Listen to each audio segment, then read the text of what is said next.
Estamos de volta com o Vale Urgente para falar desse caso. Eu quero até dar aqui a resposta da Polícia Militar, que a PM enviou uma equipe de São José dos Campos lá para a cidade de Ubatuba, com psicólogos, assistente social, para dar apoio à família. E nesse momento é bastante difícil para a família, o que diz a nota da Polícia Militar, quando se perde um ente querido. Então o comandante da Polícia Militar, o Coronel Leônidas, ele está à disposição para atender. E por isso já enviou uma equipe de psicólogos e assistentes sociais também para atender, inclusive, o policial militar ou os policiais que compunham a guarnição dessa viatura, né? E foi também já instaurado um inquérito para apurar os fatos. E aí, para ver se o highlight estava realmente ligado, eles vão ouvir testemunhas. Então desenrola agora o caso, a polícia está investigando a polícia militar e também a polícia civil. Familiares, estamos aqui à disposição e chocados com o que realmente aconteceu. Policiais militares, o que pudermos fazer, nós vamos fazer. Uma fatalidade acontece, mas infelizmente deixa uma família muito triste. Tony Blade.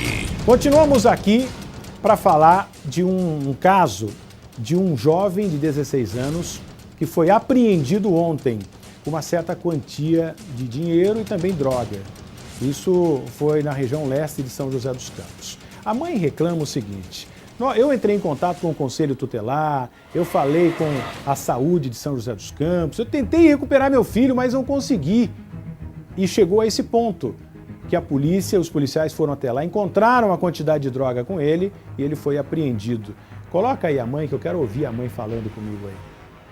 Olha lá, a escola pedindo, solicitando atendimento emergencial para avaliação e encaminhamento por apresentar distúrbio de comportamento, agressividade, dificuldade de atenção de relacionamento, que compromete excessivamente seu aproveitamento escolar. Fui lá e ela quase que diariamente pedindo: gente, está acontecendo isso, isso e isso, preciso de uma internação para o meu filho tá usando drogas, eu inclusive já achei dentro de casa, preciso de uma internação. E lá quase que diariamente eles falavam, chamava ele lá, mas ele não quer internação. Ele não quer, não tem o que fazer. Como que ele não quer? Ele não tem que querer, ele é menor de idade. Qual a idade dele? Ele está com 17.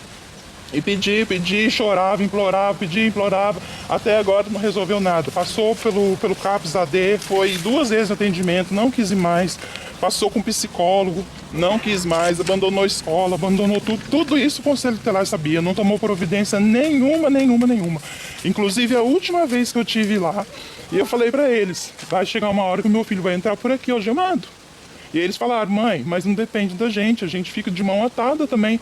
A gente não tem o que fazer, tem que aguardar. Aí, ó, agora, e aí agora? Eu tô aguardando, e agora? Vai resolver o quê? Não era muito mais fácil se tivesse saído da internação com meu filho? Ele sabia, meu filho foi lá, ele falou. Você encontrou droga com ele? Muita droga. E eu sabia que ele usava, eu sabia que ele estava vendendo, inclusive eu falei lá que ele estava vendendo. Por quê? Porque eu não dou dinheiro para ele não trabalha. Onde ele estava arrumando dinheiro para usar droga todo dia? Obviamente que todo mundo sabe.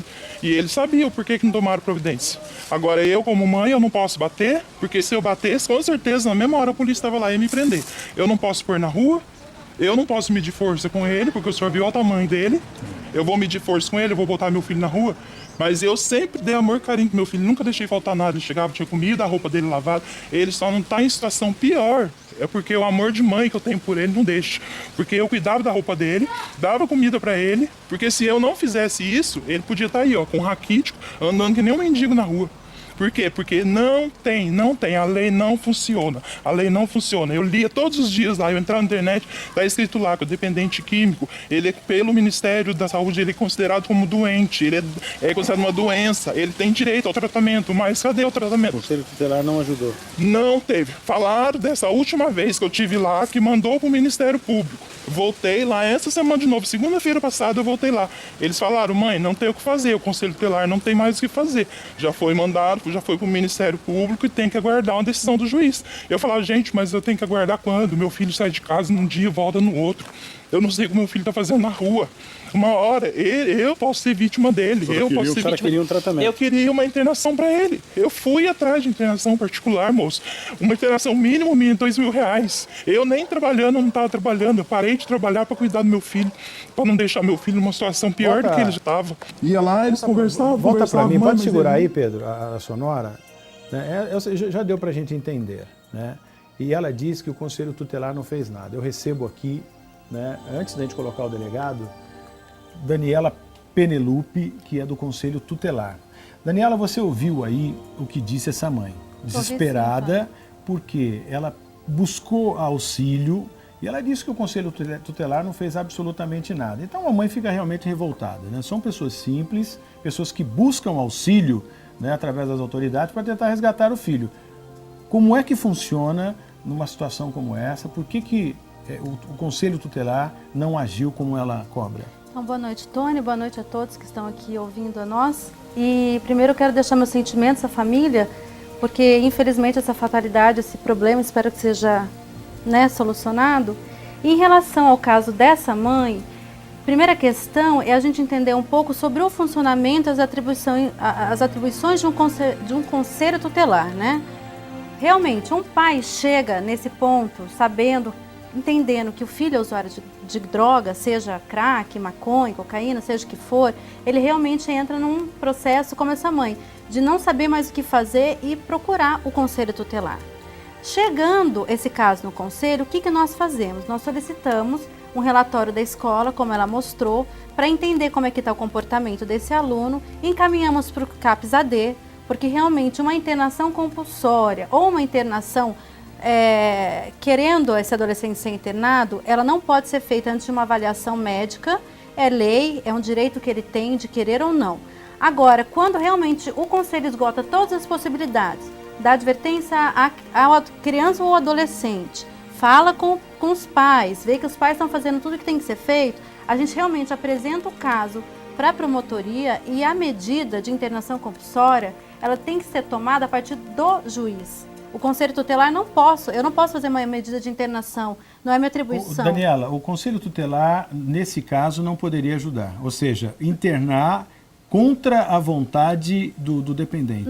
Na realidade, o Conselho Tutelar ajudou sim, deu apoio a essa mãe. Nós, infelizmente, não temos a resposta e a resolução para todos os problemas dela, porque, infelizmente, a droga é um problema de ordem nacional, mundial. Não estou isentando a nossa responsabilidade, mas infelizmente nós não temos a resposta para um pai e para uma mãe chegar e falar, aqui é a resolução dos seus problemas.